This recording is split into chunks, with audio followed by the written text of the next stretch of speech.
Greetings from Seoul, Korea, and welcome to the GSL. I'm Tasteless, and with me is Artosis. This is, of course, the GSL Team Week, by the way. I've done so many GSL introductions thus far.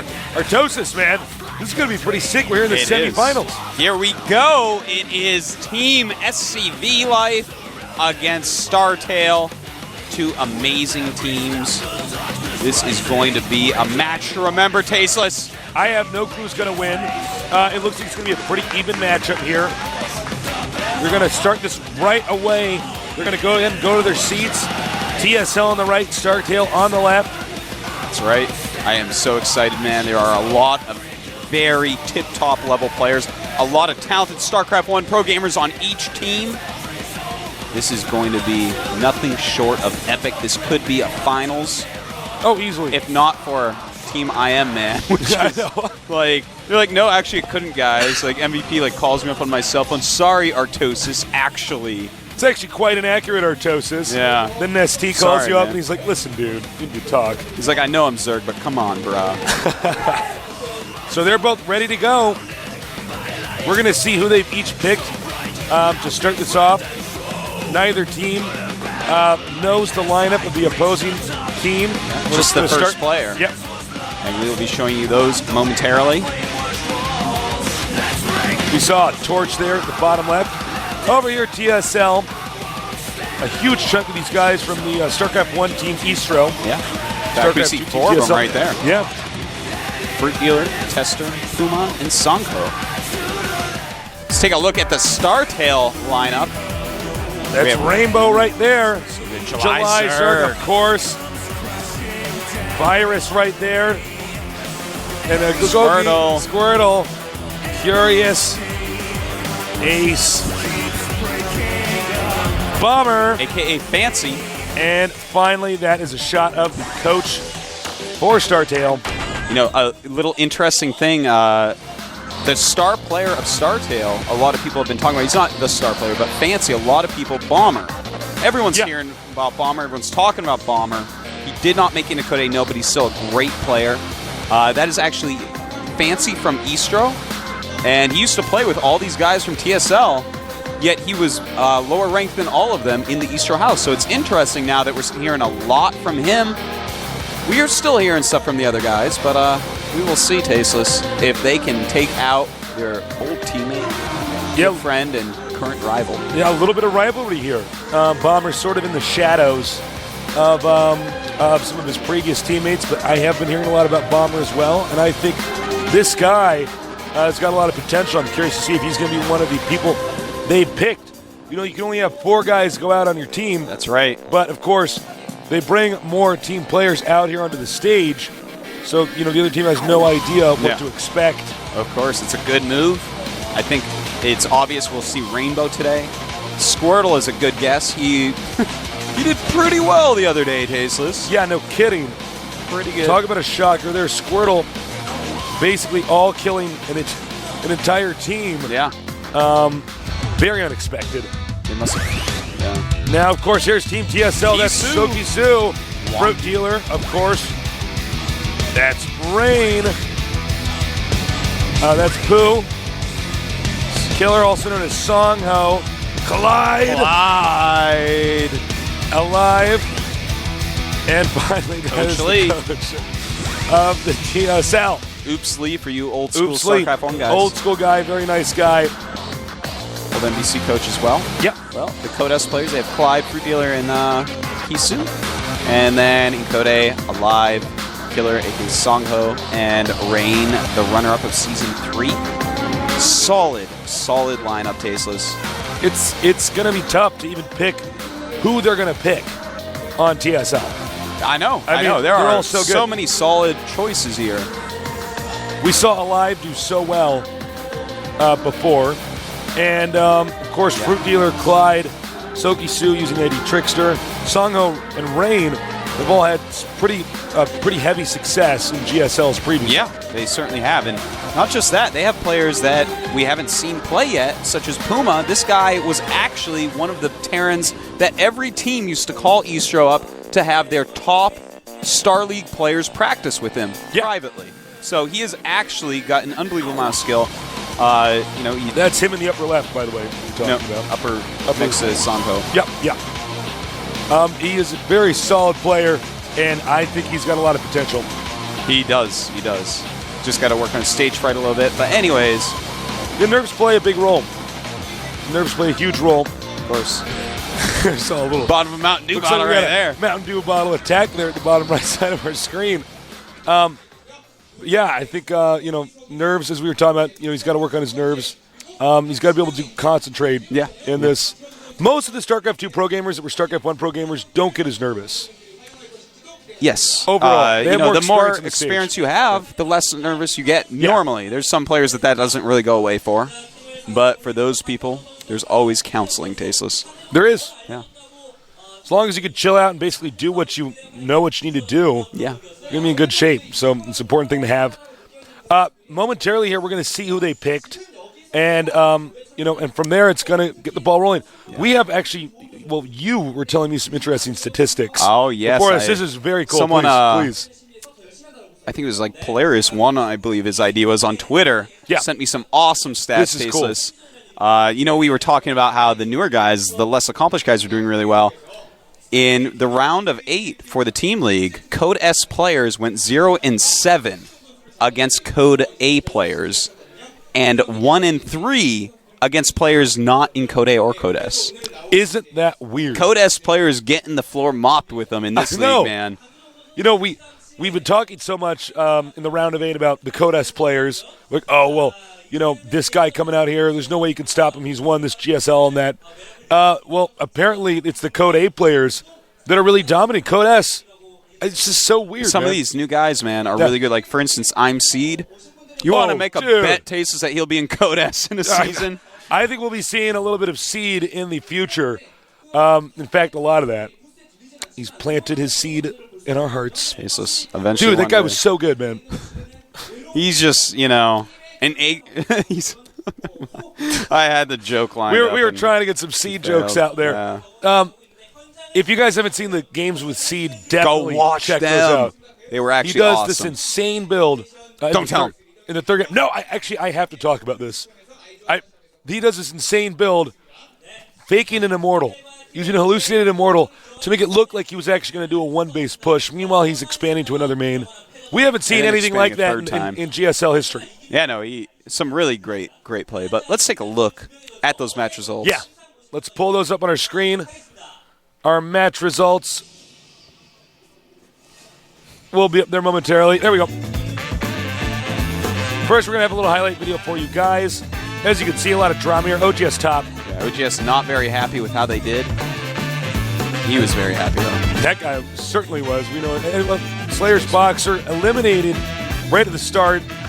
Zenex having a very dominating start here as well. Hejun really cleaned the floor with Slayers until good old Jobsu came out. Jobsu slammed some nerds and almost gave us a comeback, which we haven't had yet in the Team League. Yeah, I think that was unique, that whole entire matchup, compared to everything else we've seen, because it was almost a comeback, unlike everything else.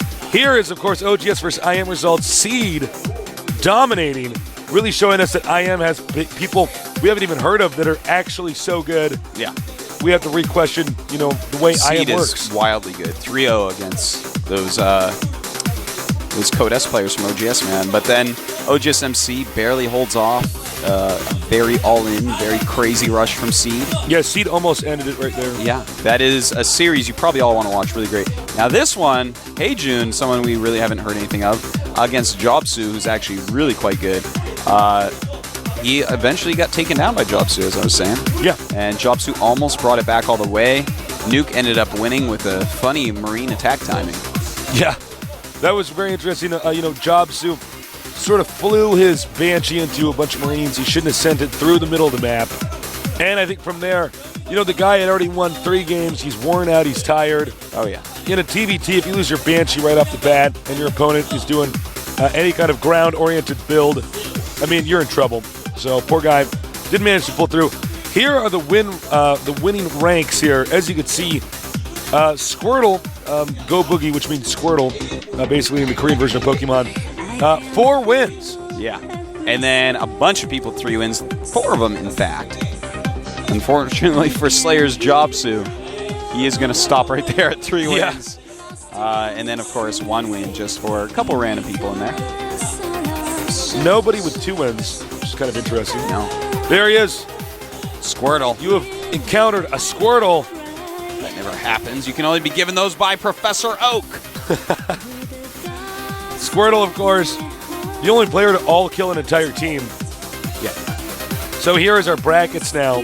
StarTale versus TSL, and then right after that, IM versus Xenix. It's going to be an awesome day. It's going to be pretty cool. Chock full of awesome games, no doubt. I think our first matchup is going to be a little bit more even, at least on statistics, on the experience we've seen. It's hard to say who's going to win this first match. The second one I would give to IM. Yeah, I would give it to MVP. I'm a rational person. Yeah.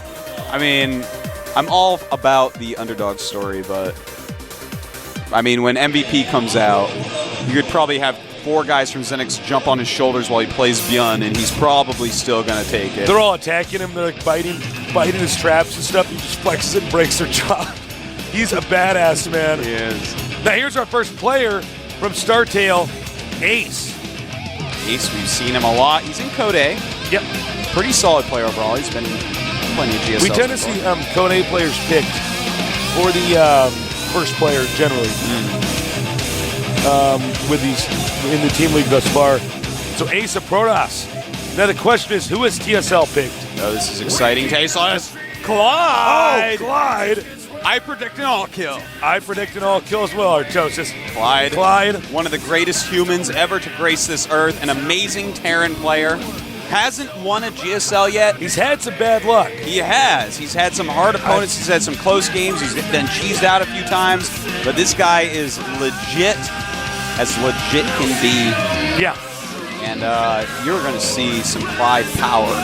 It's the Clyde Power Hour, Tasteless. Clyde, how many nerds can he take out in an hour? Clyde, I feel like we've jinxed this guy. We were talking about how he was going to win everything in season 1. He hasn't started yet. You guys just wait.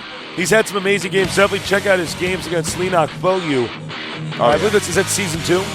Season 3. Season 3, excuse me. Yeah. And also, of course, in the last GSL, he did pretty well. Now, the map is going to be Shakuris Plateau. We're going to have to see how these guys want to end up playing it. I hope to see a macro game Clyde quite nice at that. But it is time, Tasteless. The countdown's begun. Our first game of the day, Clyde against Ace. It's going to be pretty crazy. I got no clue how it's going to turn out. But let's find out. Let's go.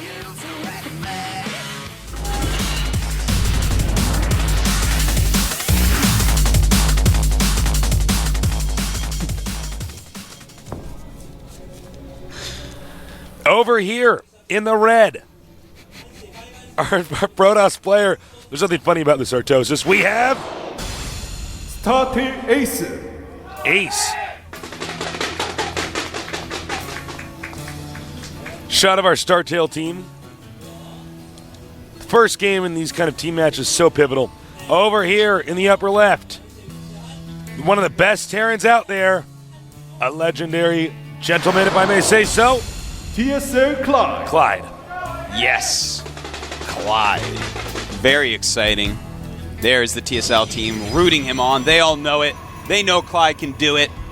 So do we, Tasteless. I think the viewers at home may not know, though. Clyde is not a bad pick for the first player. Oh, he is really, really solid. He's very solid.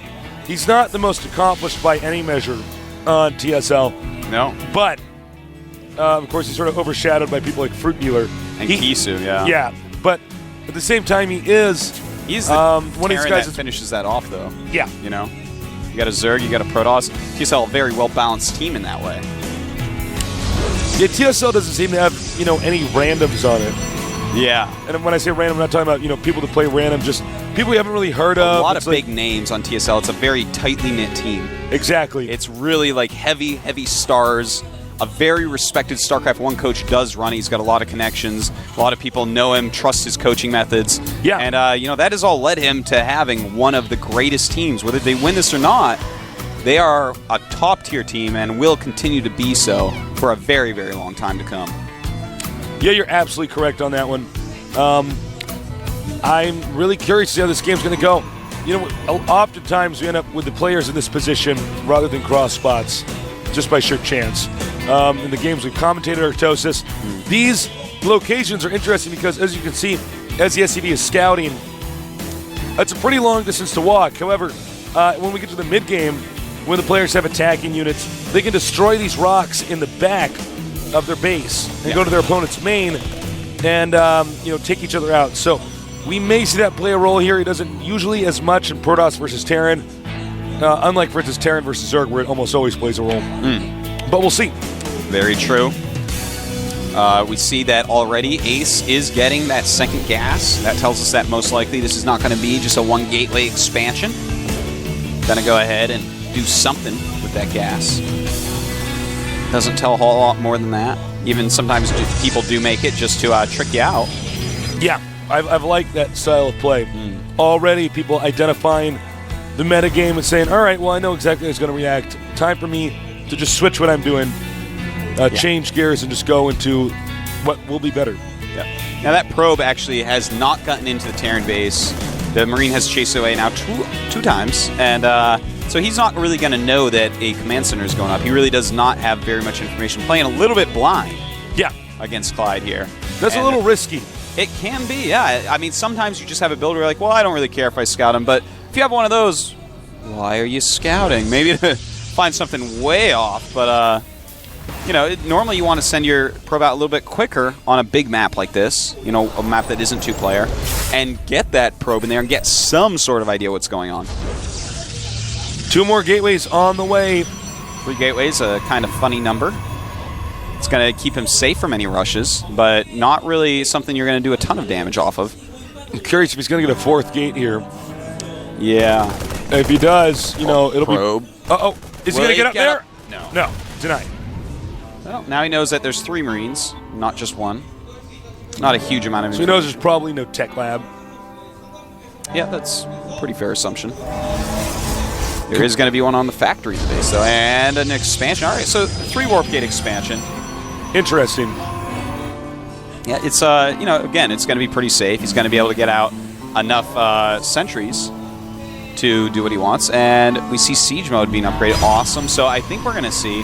Well, obviously we're going to see Siege Tank Marine, but this could be, because of the positions, a Siege Tank Marine push through that back path. That's going to be hard. Protoss can't really flank that. And on the production tab, Tasteless, as the SCV checks out everything, he switches over to Blue Flame Hellions from Siege Tanks with Siege Mode. Interesting. I like these builds. Both these guys playing up pretty conservatively. Yeah. Nobody doing anything wild and crazy. Yeah, both kind of transitioning into a longer game, getting some tech up, getting expansions up, working on their economy. And both players look like they're going to be in pretty good shape. No one can really kill each other yet. It's going to be interesting. So this is going to pick up in the mid-game. Protoss will send its observer towards the Terran's main. No, Terran basically knows exactly what the Protoss is doing. Protoss can sort of guess at this point in time, but is still somewhat in the dark. Yeah. So, the intel advantage definitely going to Clyde this far. Yeah, certainly. And an observer is on the way, of course, so that will change around. Right. Also, a Twilight Council. That's kind of interesting to me. I feel like, well, a scan just occurred. It is going to be a Dark Shrine, so we might be seeing a Dark Templar drop. People, if they do make a turret, and that scan, by the way, did not see the Templar, Twilight Council, rather. And, normally if you do go a turret for DTs, it's only going to be at the front of your base, so... Yeah, we never see turrets in the main in PvT, ever. And on a big map like this, the map distance actually has a lot to do whether or not DTs are going to be very useful. It's a short map, like Steps of War. It's going to take like 2 scans to get across the map. On this map, it's going to take 4 scans or so, and you're just not going to have that. You're going to have to go Raven, and they're just a good harassing unit anyway, so kind of an interesting situation. This is a very interesting build, but hold that thought. We have Flame Hellions, tasteless. Terran's turn to drop first. And you know what? Protoss is taking the DTs like this, and as you can see, constructing a lot of gateways. He's not going to have a ton of units. In fact, all his units are in the middle of the map, tasteless. Get ready. This could be very bad for Ace. Clyde drops off the Hellions. Chasing those probes away. Notice he drops just 2 off. This angle is actually perfect for Clyde. Oh! Oh my God. 13 probe kills thus far. That's a lot. That's a real lot. And now he's dropping at the expansion as well. Where are those probes going to go, Tasteless? Meanwhile, DT drop in the main. Both these guys taking pretty heavy hits at each other. Indeed they are. Clyde as a Raven, because he's Clyde, he's one of the best Terrans out there. Medevac destroyed. Protoss' economy somewhat in shambles. It certainly is. Right now he's down to 35 probes. Compared to 39, he had a huge probe lead before. And that DT, Tasteless, is trying to do some damage before the Raven comes, but as the Raven says, Tasteless, nevermore. Nevermore. Or DT's still going into the main. Yeah, very good harassment. I got to say that he hasn't gotten enough kills to catch up to the damage that Clyde's done, but if this goes on for another minute or so, they'll be evening out. Tasteless, as the Raven goes in the main, a DT does go towards the Expo, and he's going to kill even more SCVs. And he's continuing to warp in Dark Templars over here at that pylon. Yeah, he's got a shot of. He's got the Observer there to spot. This is actually awesomer than a DT draw. I haven't seen a strategy this cool in so long. Some of these strats I've seen have beat anything that we've casted before. Yeah, they are really busting out. Everyone wants to win at this point. The Team League is very important to help your team get future sponsorships. Good sponsorships equals good salary for the players, Tasteless. Everyone wants to win. And it looks like you can keep warping DTs in here. You know, the Raven, of course, is a great counter to the DT warping, but the Raven's pretty slow. Yeah. So we can keep splitting up these units, no problem. And, you know, I got to say, after all of this harassment, Clyde killed so many, but guess what? He lost so many SCVs as well. He's down to 34 probes against 34 SCVs against 45 probes. Wow, so, Protoss is actually ahead. Yeah, Ace has done a great job, man. Oh. No question. He got a glimpse of the medevac. We don't know if he may not have seen it. He saw it for sure. He does have a lot of units. Yeah, he did see it, Tasteless, for sure's. And over at the base of Ace. Uh-oh. Interesting. Interesting force fields there. Yeah. And Clyde does get away. Now, this is kind of cool play by Ace. You don't really see this too often. It's a little bit risky as well. Hold the phone, though. Blue Flame Hellions trying to go for these probes. And will he get any? Nice micro there by our Protoss, only losing one probe. Very good micro there. But I want to discuss what the Protoss is doing, Tasteless. Right now, he's just going gateway units. We see Terran base right now, but this is actually really important. He's getting charge. He's already getting Zealot charge, and he's getting Blink. But he's just going for warp gates. He's going for this tier 1 emphasis. Yeah. You know, Zealot, Stalker, Sentries. He doesn't have plus attack. He doesn't have plus defense. He has no High Templars. He has no Colossus. All he has to help change the Marine Marauder composition battle into his favor are the charge upgrades, the blink upgrades, and 4 sentries.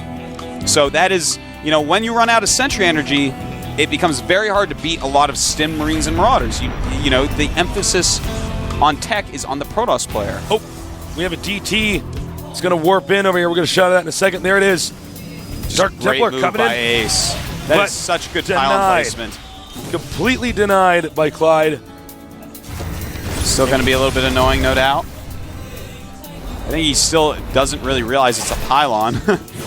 That's causing him so much grief. I think I'd be in the same position if I was Clyde, though. I mean, I'm a little bit scared for Clyde, Tasteless. He's walking out into the middle with a huge amount of units, and Ace has a lot. He has charge, he has blink, and he has a few good force fields in here. Does he have enough, though? These stimmed units still doing a good job. Some excellent point defense drones. And guess what? Clyde battles him back. Even with that great blink micro there, he still manages to push forward. Beautiful blink there. Very good blink, and he's going to take down that Raven right away. And awesome move by Ace. Ace played well in previous seasons, but he is showing another level. This is actually one of the best PVTs I've seen. Yeah. Even though it's kind of risky in some ways, he's gotten a lot of kills with those DTs. He's staying on just the low-tech units, which is going to make it more risky, but still, very cool play, very skilled play by our Protoss player. I think Clyde could lose this if this DT play keeps up. He's just unable to actually move his entire army outside of his base. Yeah, he's got to take out that pylon. He has not dealt with that. He has seen the pylon on the minimap at least. At that point, defense drone's still going at it, man. So I feel like we're in a batting cage right now. That's about it. He did incorporate an Immortal, so some Robotech in there. Yeah, he has just finished up, in fact, his Templar Archives. So that's going to be pretty important to get some High Templars out as quickly as possible from here. Really, really solid play so far. He's playing kind of the turtle game for now. And I Clyde think now he finally realizes it. He's like, oh my no. God. That's got to be disheartening for Clyde. Yeah. But he does have 1-1 right now. You know, if he does go into another battle with his entire army against the current army of Ace, Clyde definitely has the potential to win that. But once the High Templars get out, things can change, and, well, looks like Clyde finding this third base, pretty important. That was the shortest load and unload I've ever seen. It's like, don't worry, you don't have to walk downhill. Good DT warp in, by the way. Yeah. Forces a scan from Clyde. That's very annoying always, as a Terran. -1 mule. Kills the probe even, going to slow down the remaking of that Expo, and gets away. Nobody can get a third base. Clyde right now with these dropships, by the way, and all his harassment, he is like the helicopter guy from Mission Impossible. Ooh, yes, he is. He's like always there in time, always getting Tom Cruise out right at the last second. Good well work, said, Clyde. Artosis. You know, the real deciding factor in this game is who can keep the third base right now. Yeah. You rarely ever see two base for this long with two players. The thing is, neither player has really looked like they're trying to play an all-in, and nice dealing with that drop. Good feedback on that medevac. Yeah, we don't see feedback used enough with medevacs. Yeah, it's actually quite excellent. Medevac with no energy, plus a lot of damage on it, not going to be all that useful. Kadarin Amulet almost done. That's going to change the game greatly because Clyde right now is on mostly just Marauders and Marines, and of course that Amulet is going to allow Ace to warp in High Templars with enough energy for a Psystorm immediately. So as long as he has the gas and the open warp gates, he can storm the Marines and Marauders of Clyde. So that is a very hard thing to deal with. Yeah, basically Protoss. You need ghosts, really. Terran can't really attack into a Protoss's base if there's pylons there. Yeah, and pylons are pretty abundant. They're pretty abundant. Game. Turns out you make a lot of them, so that basically means that it's going to be very tough for Clyde at this point in time to have any progress here. Yeah. As far as being massively offensive to the Protoss. He's going to have to win this with harassment. And you know what's awesome? He realizes, and Clyde has just started the Mobius reactor for Ghost, so he realizes that he needs Ghost right away. But what's really, really awesome from the Protoss, Clyde making him cancel that Nexus. We didn't get a shot of that, but our Protoss player was double expanded because he does have the High Templars, and he can play a good defensive game. Clyde goes in, makes him cancel a Nexus, which is a huge move, and there it goes, Tasteless. The Mission Impossible dropship. Clyde with some good medevac harass. Yeah. If he uses his Ghost it's pretty crucial well. what he's doing. Glad we know who won that fight.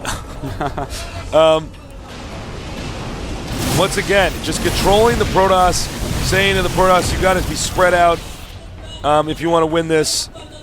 Not letting him just mass up. Yeah. Terran actually now going to take his fourth base.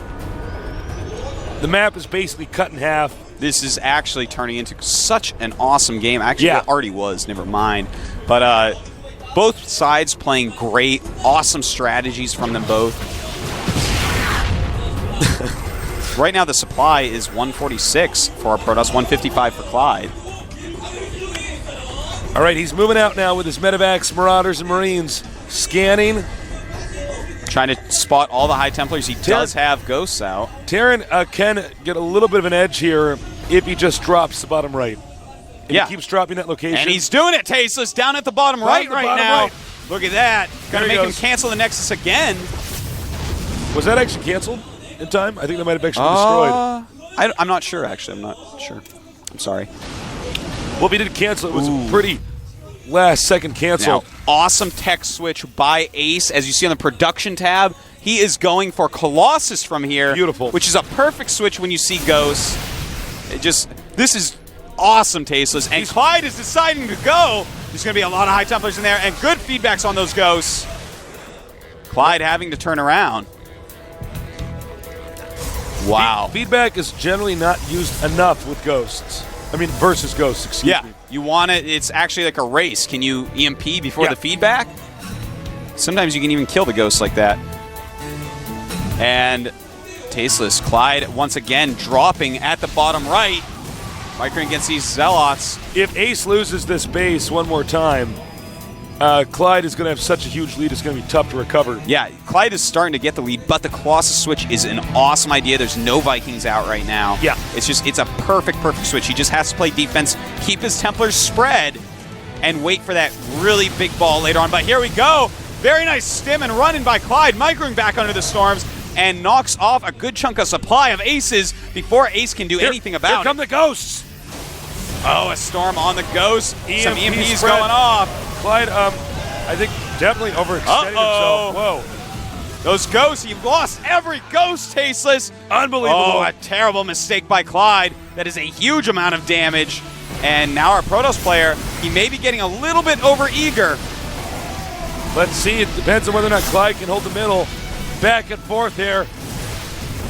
And Stalkers doing a great job with their blink ability. Yeah. By the way, upgrades right now, +3 attack for Ace. I am so stoked with how Ace is playing.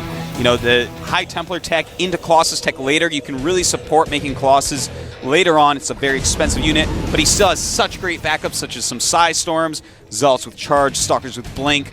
Everything is going very well for him. But Clyde, at the same time, he's had 4 bases up for a while. He's even got a Planetary Fortress going. I wouldn't even mind seeing a Planetary Fortress or 2 in the middle, Tasteless. Actually, I have to say. that is actually very smart. When it's Templar-based... if you have the income to do that, I mean, yeah, just put 2 Planetary Fortresses in the middle. Not the 2 middle expansions. We mean actually just the very center of the map. Yeah. Clyde dropping the space, though. And by the way, while I wouldn't mind to see that, Clyde's macro really spot on this game. He's really staying low, so does not have a mineral buildup to do something like that right now. Clyde never failing to impress me here. Yeah. And Ace actually is impressing me just as much, if not more. I love the style. I love how he's staying calm. He's never attacking into Clyde. He's using the tech transitions to gain advantages, and it's working out beautifully. This is really the way you should play Protoss. And I think there's something that Ace should have done a while ago. He's attacking the rocks in the upper 12. center. Even taking that base. Yeah. Oh, this is absolutely awesome. Clyde's scanning and seeing it. What does he bring up there? It's a hard decision. If you move everything up there, then Ace can suddenly hit somewhere else on the map. Clyde not budging. Yeah, this is a little bit peculiar. And does EMP the Zealots? It's kind of a funny moment like, there. That's your response? Okay. It looks like Clyde's just comfortable with the units he's producing out here, you know, to deal with this army that's coming in.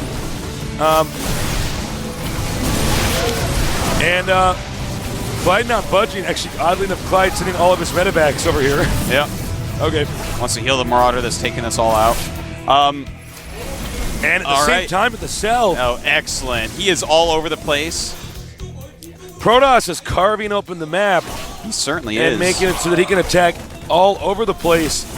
Basically doing to Clyde what Clyde did to him in the previous part of this game. Clyde may want to set up a couple of areas above those ramps, you know, maybe a bunker with a turret to stop small harassments so he doesn't have to send his army all around. Because as long as Ace is dictating the game like this and switching his tech around properly, it's going to be a hard victory for Clyde.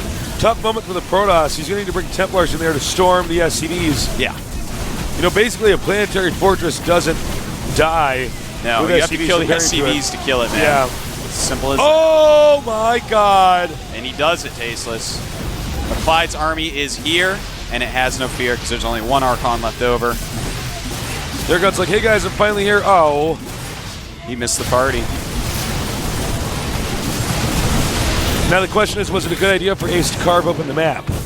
Yeah. Right now, he can do that as well. You know, you already had the medevac, sure, but now he can just walk around and do it as well.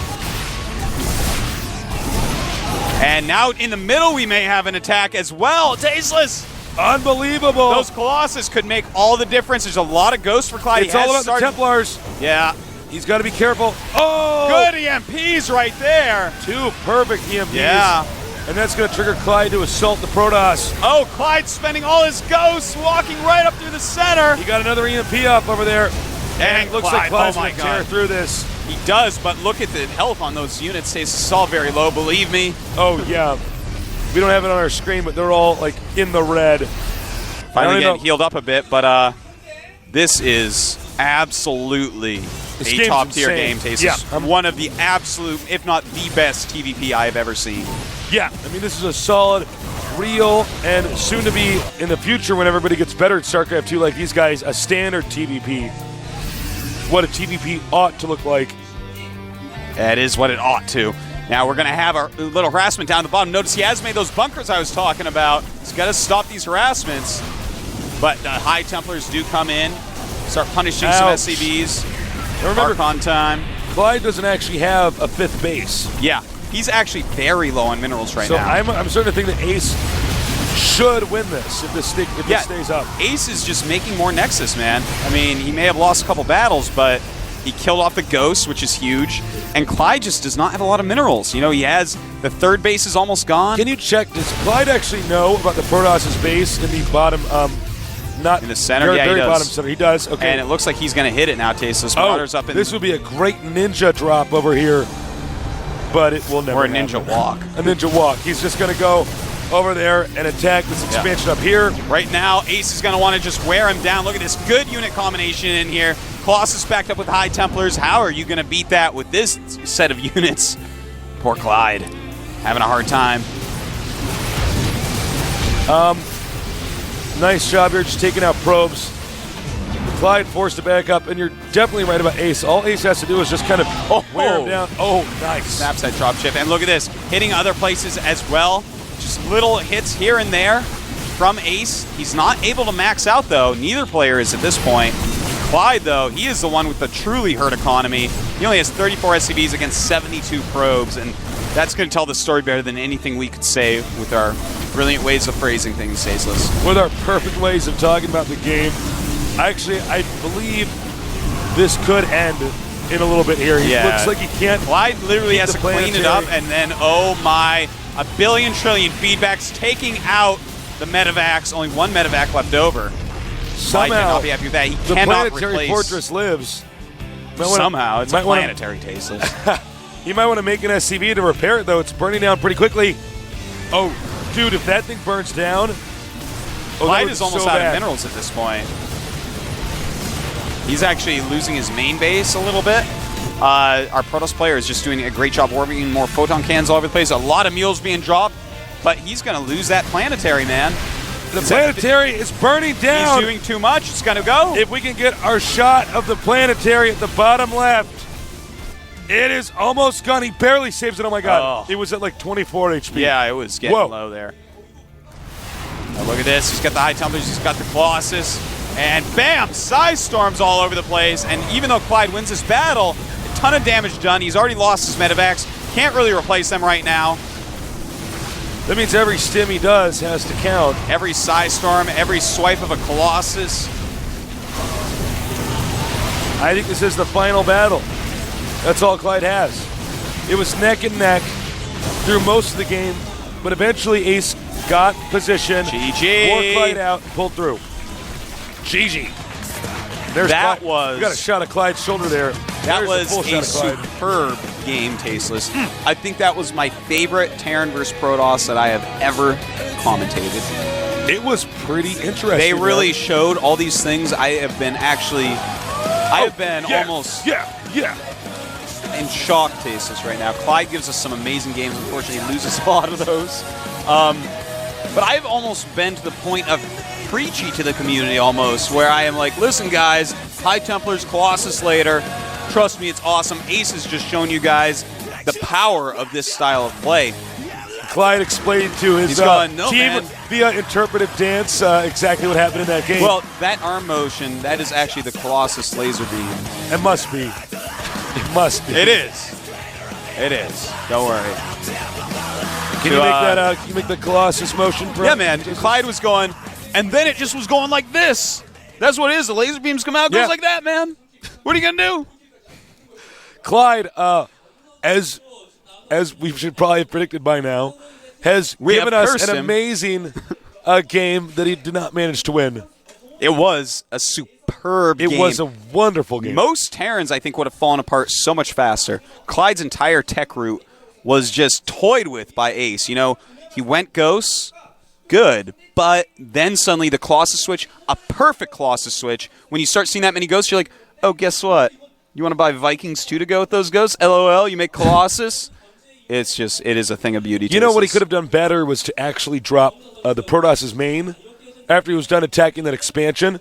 Go in there and attack the main. You can get the High Templar archives. You get the Robo. That is actually something very true. They almost always make it in the main. Protoss players have a hard time holding on to the tech buildings. That's actually one of the main things that Terrans will do against this type of thing. Marauders will wreck buildings. They do. So fast. You drop 4 Marauders. But, I mean, Ace had vision all over the place as well. It was very impressive. We're going to pull up a coach interview for you guys real quick here. Enjoy. 때 저희가 낼 수 있는 카드들이 여러 카드가 있으니까 상대편 엔트리에 맞춰서 좀 카운터 펀치를 준비를 했습니다.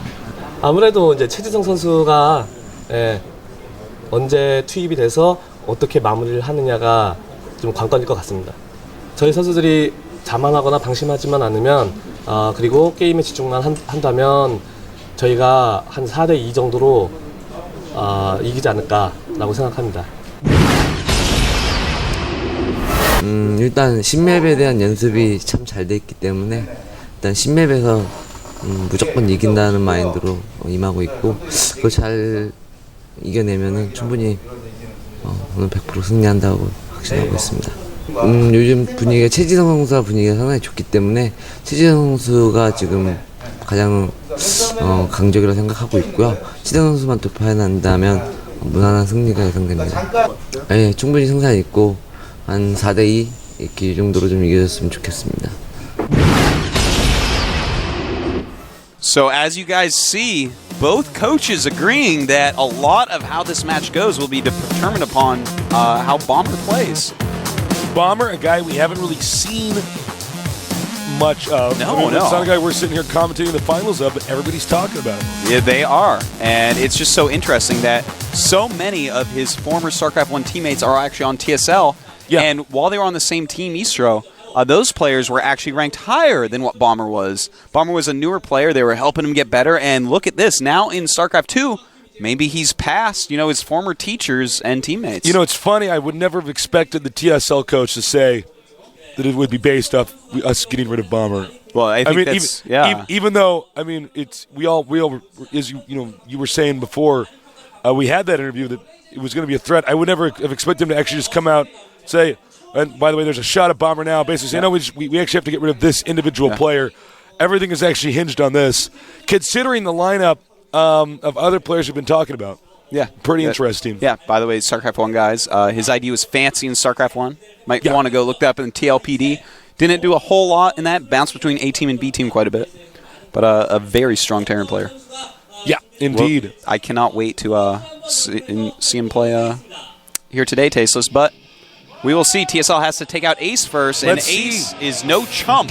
Who is TSL going to pick? Rain. That's interesting. What a pick. I wouldn't have guessed Rain. No, I did not think Rain was going to come next. I was actually going to guess actually just somebody that wasn't Rain, to be totally honest. Yeah, no, I would have been my last guess.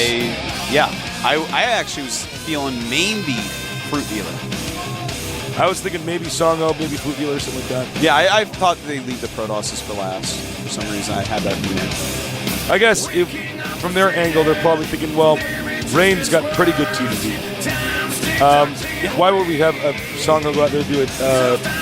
PvP is a risky matchup. That is very volatile. Yeah, you can get proxy gated for Warp Gate Rush. And of course, CVP, Zergs are having a hard time against Protoss right now. Yeah. So it's like, let's actually get rid of the Pro Ross, then we'll figure out where to go from there. So that's actually, it looks like it's Rain's mission right now. Indeed, we'll see if he can live up to it. Because I tell you, that game from Ace was, in my opinion, a higher quality PvT than I have seen yet in the GSL. Yeah. I think that was probably the best PvT we've seen so far. So this is, I mean, it's going to be up to Rain to do this, and I'm including the MC games. I felt that that was a level above anything we saw from MC in the finals against Rain, but of course there was a ton of pressure there. Well, MC's problem, I think, generally, is that he has a style of just always doing timing attacks. Yeah, he's very stylistic. He's like, I will attack at the 8-minute mark, and you are supposed to leave the game. By the way, our map is going to be Metalopolis. Great map. Countdown's begun. So let's get ready, guys. PvT here. Ace, who showed us one of the best Pro first Terran games we've ever seen against Rain, who got second place in GSL. Season 3, losing to MC. It's be pretty interesting. Let's get this thing going.